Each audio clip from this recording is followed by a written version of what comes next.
Salam Indonesia. Selamat malam pemirsa, berjumpa kembali dalam berita dan bincang terkini edisi Jumat 22 November 2013.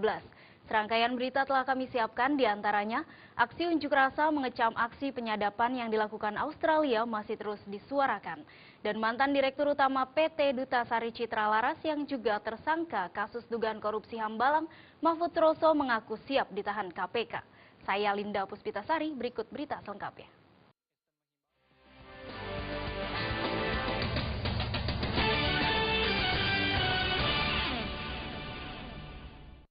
Aksi unjuk rasa yang digelar mahasiswa dari Solidaritas Mahasiswa dan Pemuda Turatea yang bergabung dengan mahasiswa HMI cabang Jeneponto di kantor KPU Sulsel berakhir ricuh.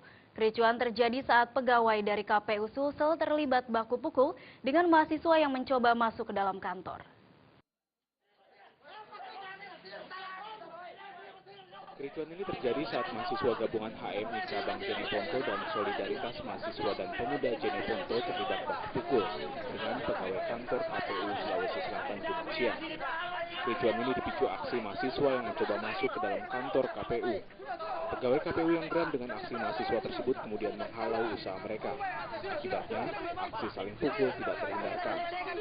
Mahasiswa yang tidak terima dengan pemukulan tersebut berusaha mengejar pegawai KPU yang memukul mereka.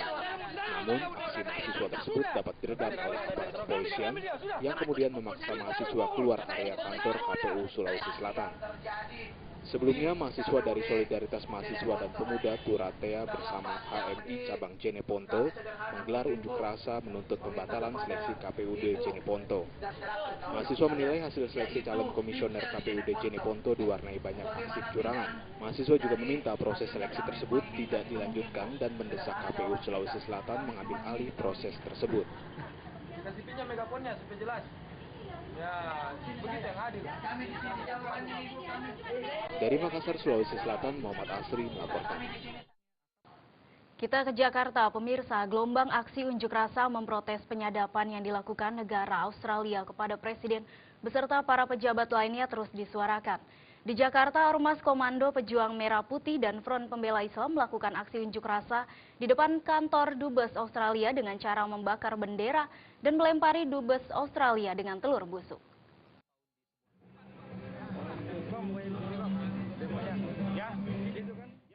Kekesalan masyarakat Indonesia terhadap negara Australia yang dengan sengaja menyadap telepon Presiden SBY beserta pejabatnya membuat sejumlah ormas berang. Di Jakarta, Komando Pejuang Merah Putih melakukan aksi unjuk rasa dengan cara membakar bendera Australia serta poster Perdana Menteri Australia Tony Abbott di depan Kedubes Australia di Jalan Rasuna Said, Jakarta Selatan. Tidak hanya membakar, pengunjuk rasa juga melempari pintu Kedubes Australia dengan telur busuk.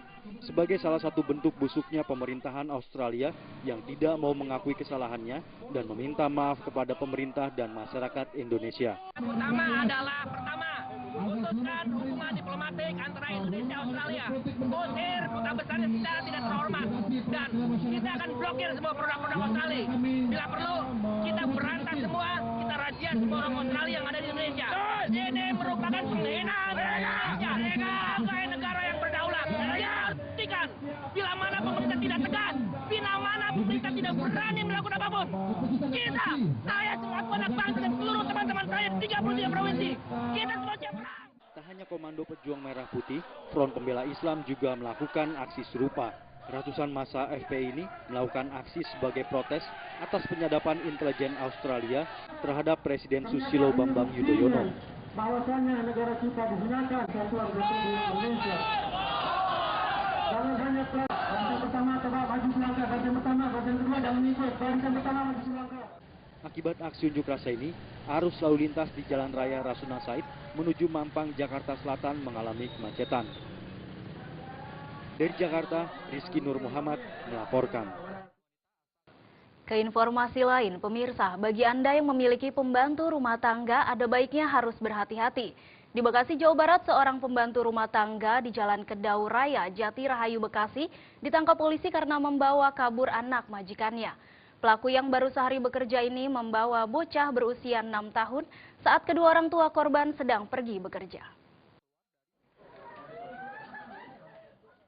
RW pembantu rumah tangga di Jalan Kedaung Raya Jati Rahayu, Bekasi ini ditangkap polisi karena membawa kabur anak majikannya. Pelaku yang baru sehari bekerja ini membawa bocah berusia 6 tahun ini saat kedua orang tua korban pergi bekerja.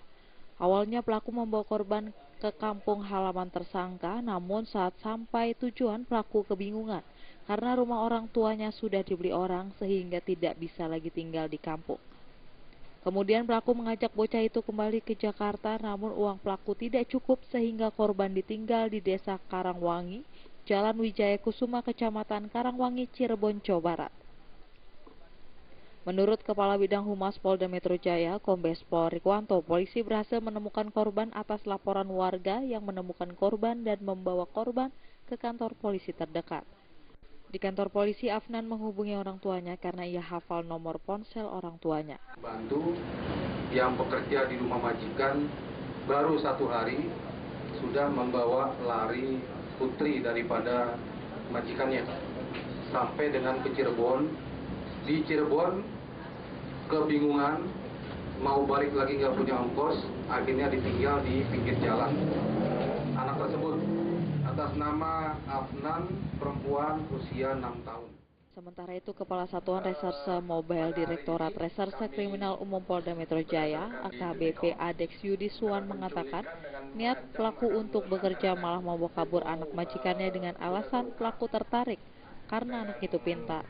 Selain itu, pelaku juga menginginkan agar anak itu tinggal bersama orang tuanya di daerah Cirebon, Jawa Barat.